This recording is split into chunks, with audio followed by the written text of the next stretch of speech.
Alright, we're doing stuff and things, mostly squatting and reading the psalm. And the music is really loud. You might actually hear it today. YouTube might slap my wrist and tell me bad boy. So we'll see. Whatever. So right now we're at 275, working up to 335 for some sets. Because I looked in my notebook and I did, I think, just one set of that last week, and then I did one heavier set. See how it all felt, Because got to really get used to some weight, man. Got to get used to moving it. Got to get used to feeling it. So, yeah, we're going to warm up with this and just follow this process here on out for a little while. Probably mix it up, I like to throw a curveball once in a while. And, maybe do like a high rep week or just some kind of weird. Maybe do a Zercher squat week or who knows, something different. We'll just mess around and find out.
All right, felt okay. So let's just add some weight.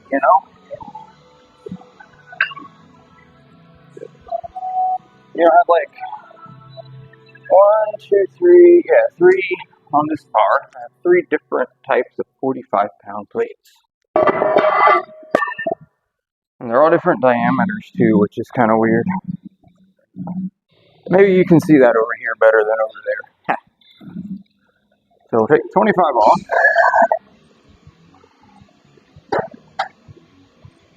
We got this plate, and this plate's a little bit smaller. And then this plate, it swallows them all up. So that's, your standard size plate. Not just the hole in the middle, the whole plate itself. And it kind of matters when you're doing things, like deadlifts in particular, or stuff off the floor when you're used to things being at a certain height. You really got to use that plate. And then I just have to stack those on the outside a lot of times. I have enough of these to keep everything down, so it's all good. Alright, so let's catch our breath a little bit there. Write our notes. That way I remember. Because, I saw a new notebook. Green. Other one was red, I think. So basically this notebook started a week ago when I squatted. And so I can see, what I did last week. I got myself down for one set of 335 and then one set of 355 for just one rep. So I guess ideally I need to do more than just one set of 335 this week and just focus on the work, not do a one rep. I wouldn't even call that a max. That was just a one rep feeling it out kind of deal. So, yeah. And I found another weird Bible name. If you've ever wanted to name your kid something weird, man, I can't remember what it was. It was, it was like Jedusa or something. It was kind of weird. So I had to even Google that, embarrass myself when I have to Google things because I don't know them. But apparently, he was one of the Levites that was in charge of music, so he had a cool job. So David would write a lot of songs and would give them to people to do. Sometimes just generically it would say the choir director, but then this one in some Bibles would say, there's like 3 songs that this guy, I guess, took and worked, made musically. I don't know what he did to them, but he took them and did stuff with them. But just think about that for a minute. Like you're what do you call it? A peasant. You're a person that works, or just a random person, in the country guy, Israeli country guy, and you got a king that is able to like write songs for church. I can go to church, and everything's not all like disconnected, like, well, there's the worship team over there, the king is over there, the government. I feel like everything was just so unified back then. Not the whole time, obviously, but it was just cool that for a minute there you could have such a unity between the government and the church. It could be that, in step with each other, where the king is writing quality worship music. Like, how cool is that, right? So anyway, this is Psalm 39, and it's like one of those introspective, is the right word. David here, he's being introspective. Because he says, I said, I will take heed to my ways, that I sin not with my tongue. I will keep my mouth with a bridle, while the wicked is before me. That's a sentence, okay? So I'm thinking, all right, maybe it's a situation where you want to tell somebody off, and you're not really going to tell them off in a way that's, accurate. You ever watch people get in arguments? There's argument like, I'm explaining to you what's going on, and you're explaining to me what's going on. And some people might say that that's barely an argument, or not even an argument. Y'all are actually talking through things, just maybe a little bit more animated than normal. Versus, just 2 people cussing each other out, where there's like, well, yeah, but what's the real issue? You can't tell what really is going on because of the way they're going at each other. It makes no sense, Maybe that's what he's talking about. Or maybe he's just talking about, like, he's around some evil people, so he just doesn't want to say anything just in general. I don't know exactly what he's getting at. He says he just wants to take heed to my ways, that I sin not with my tongue. So say something he'll regret for whatever reason. He goes, I was dumb with silence, I held my peace, even from good. So now he's being too quiet, maybe. And my sorrow was stirred. My heart was hot within me. While I was musing, the fire burned. So, there comes a point where you just can't hold it back anymore. And let's just assume the best. We're talking about David here. We know he made some mistakes, but most of the time he was doing the right thing. So maybe he was just sort of being patient, not wanting, like I said earlier, to say the wrong thing at the wrong time, to the wrong people. Maybe he's sort of like, it kind of reminds me a little bit of Jeremiah, where he was trying to be quiet, and just God's word in him was like a fire that he couldn't put out. And, they said there's a fire shut up in my bones, and I can't hold it back anymore. So maybe it's kind of like that, where David's over here, and he's just can't hold it back anymore. He's got to get it out. So I'm going to do this while we figure out in our heads, trying to guess, what's David talking about here? Because, words are important.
Yeah, that was kind of heavy.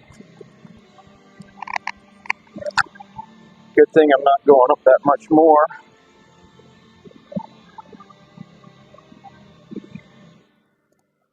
We'll just deal with it, It's hard. Deal with it. Shouldn't be that hard. But it's understandable.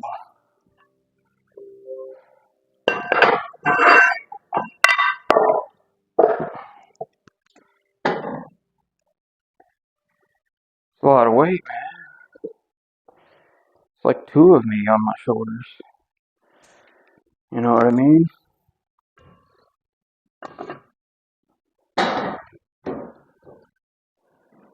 Imagine putting two of you on your shoulders. How would you like that?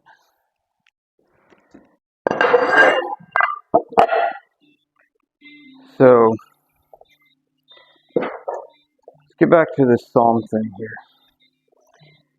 He's talking about watching his mouth for specific reasons in a specific situation. Don't get all woke on me. So, he goes,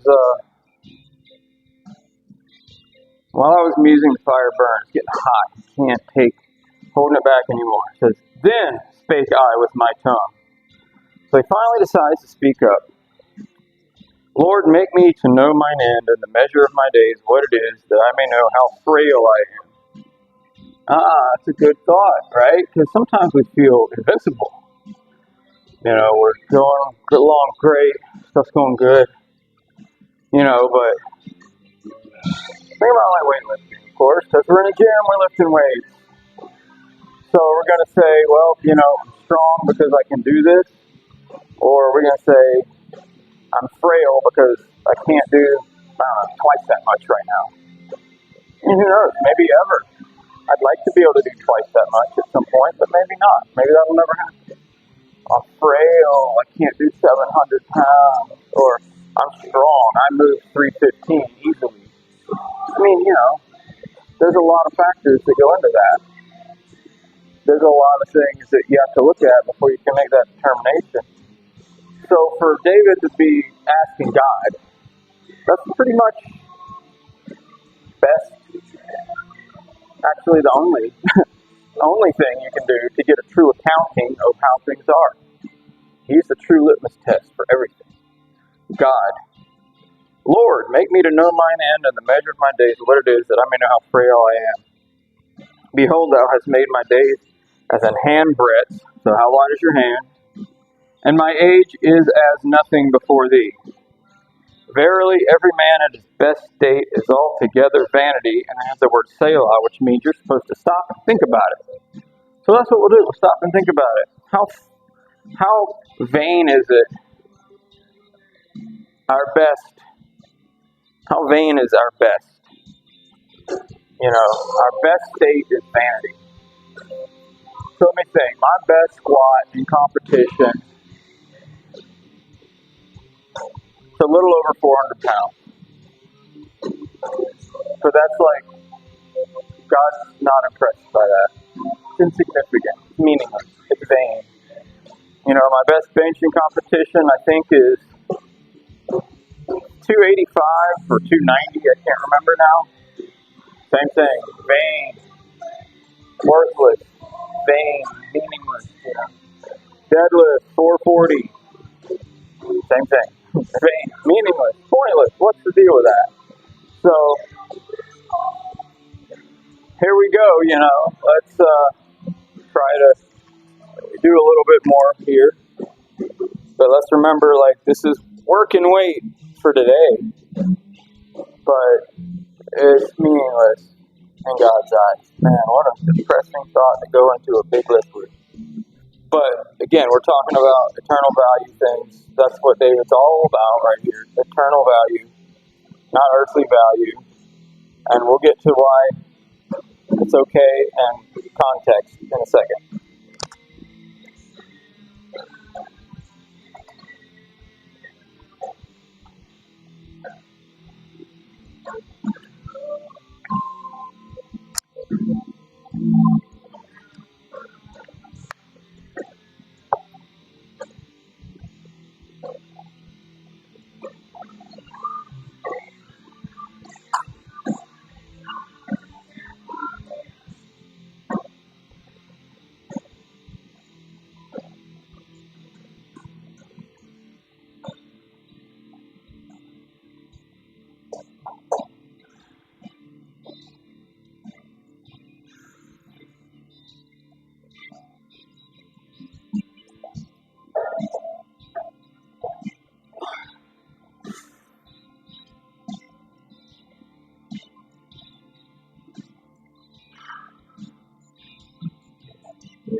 Oh yeah, that's so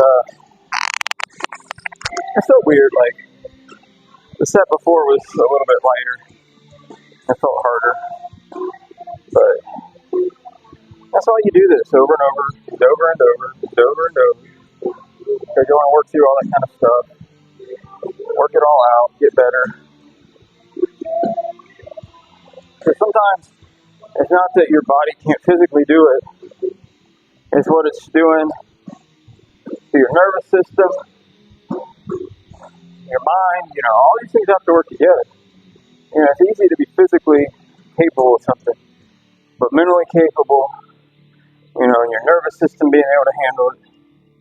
And your nervous system can send all kinds of signals to your brain, and just because it hasn't sensed or felt something either in a long time or ever before, and that kind of might tell your mind to not weaken your muscles. That's really not what it's doing, but it's just the mental effect that the nervous system can cause for your physical body.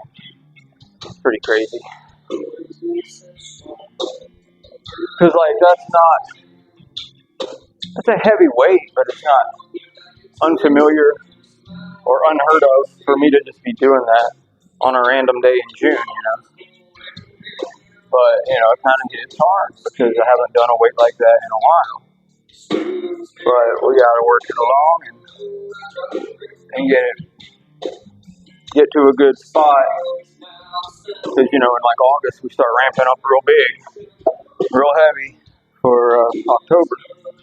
I'm doing a shorter, I'll get into that later, strategy, but, I'm just thinking ahead how what you do now affects who you are later.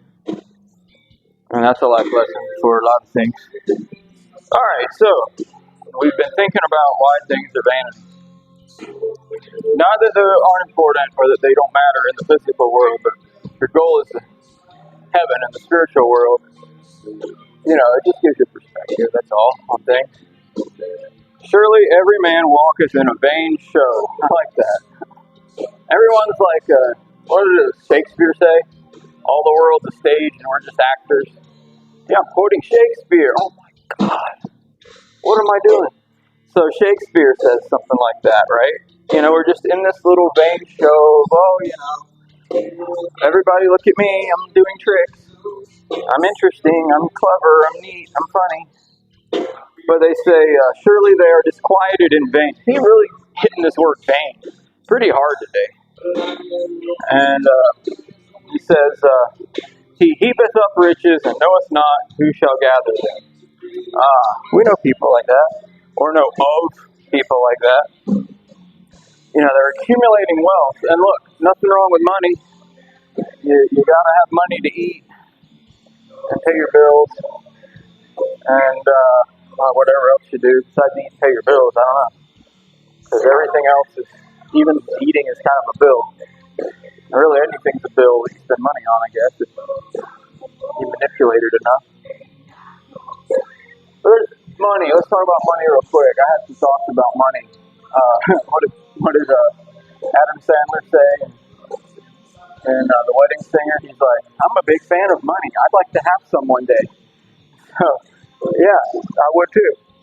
But, some people accumulate money not because they're greedy or they like money. It's just the competition of it all. I mean, look at how many rich people don't act rich. They don't dress rich. They don't drive a brand new car. It's just the competition. It's just winning. It's just, applying something, achieving goals. It's so much more important than just the money part and the greed part.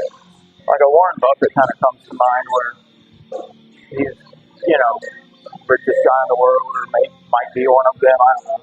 Maybe like Steve Jobs, just wore New Balance sneakers, blue jeans, and a black shirt all the time. It wasn't about the money. It was about putting out product and creating and achieving other goals that happen to be represented by money at the end of the day.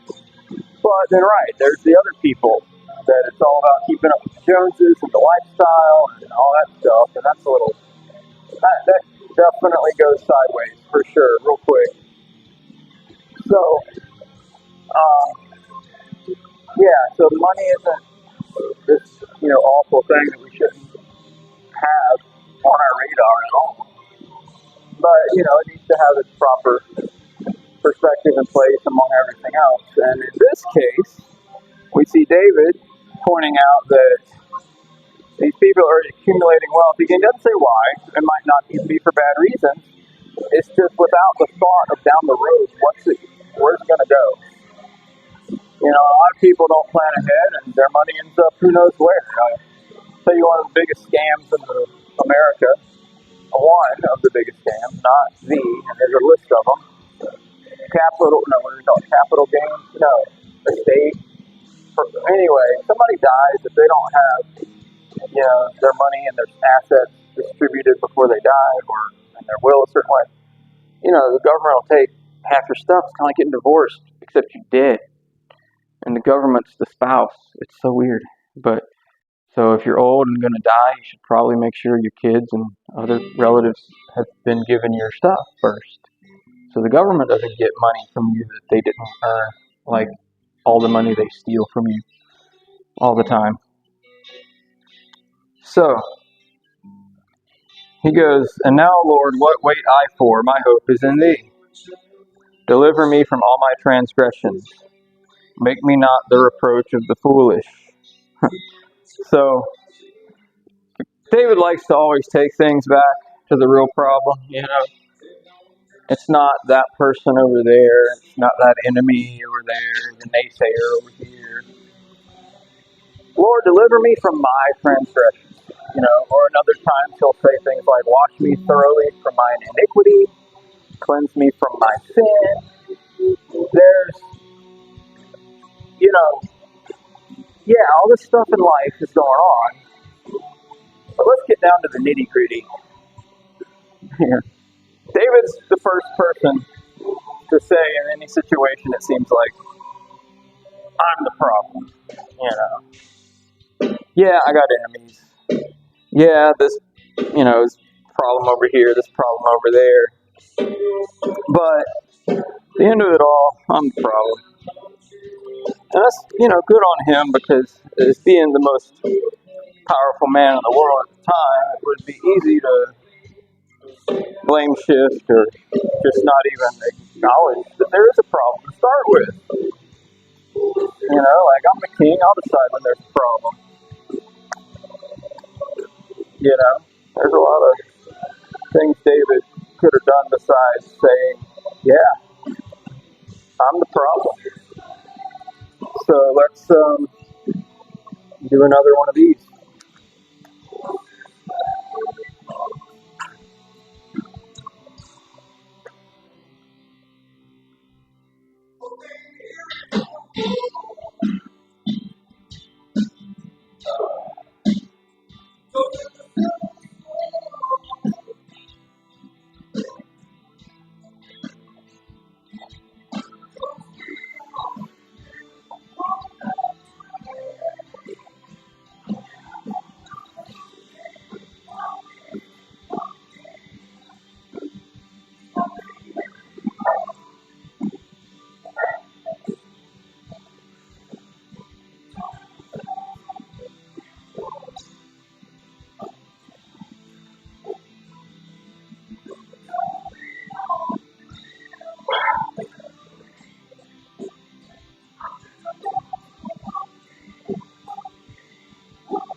So again,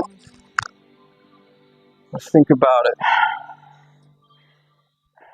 Is it easy? Maybe this is a helpful tip here. David's here as king, most powerful man in the nation, in the world, just whatever.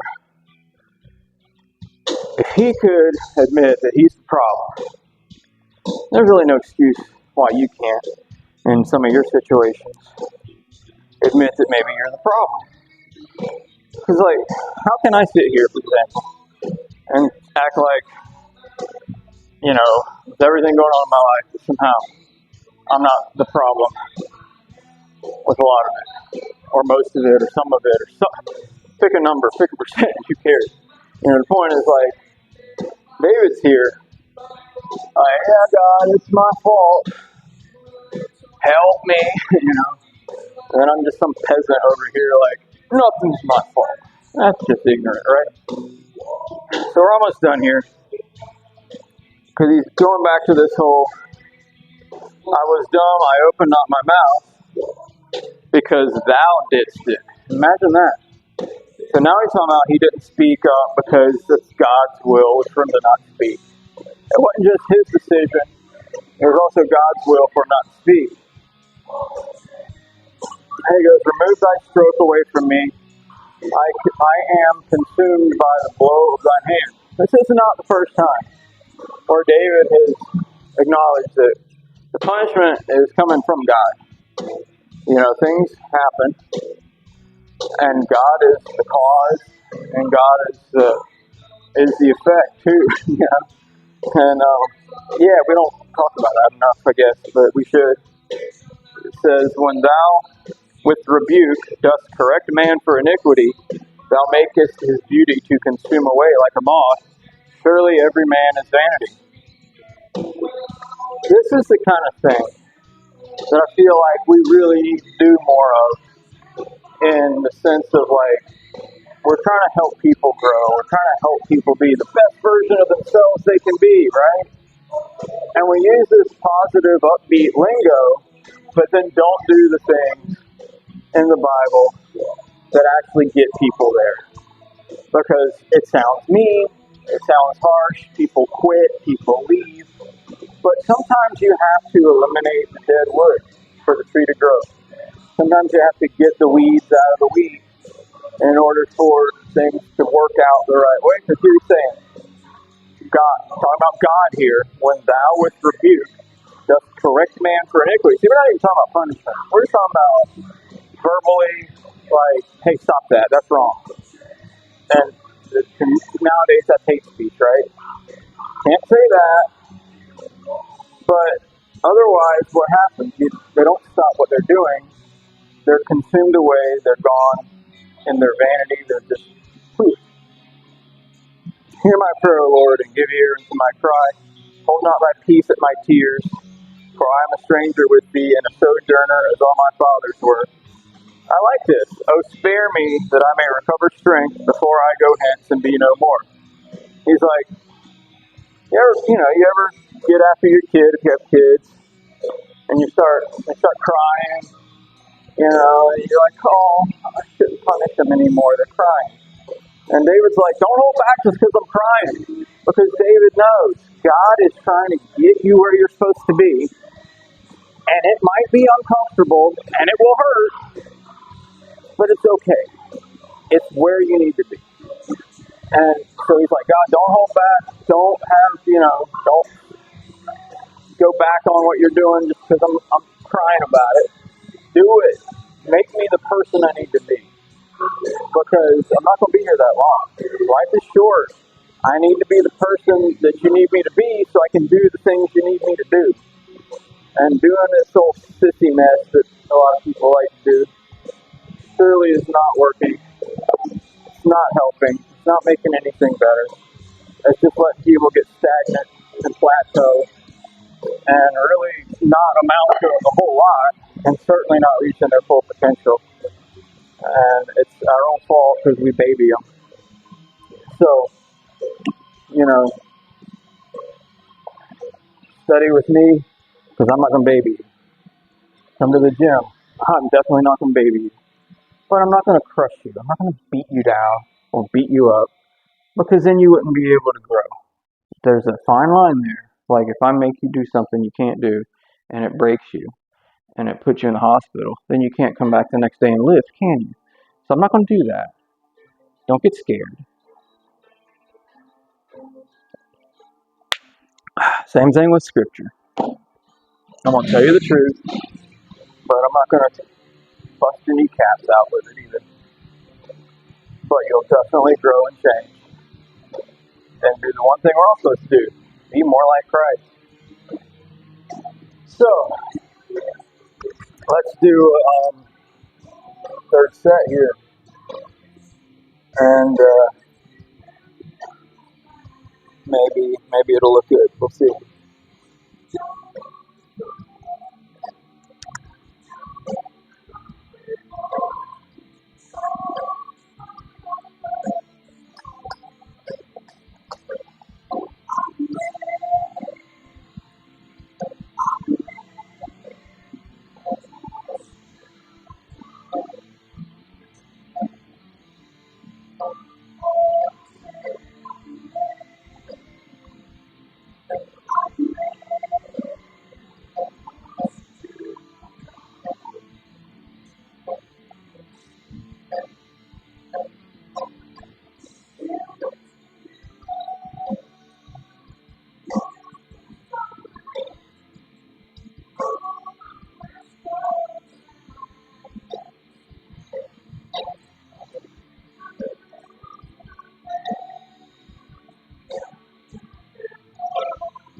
That was important to me that I did 5 right there. It's a mental, like, pat on the back.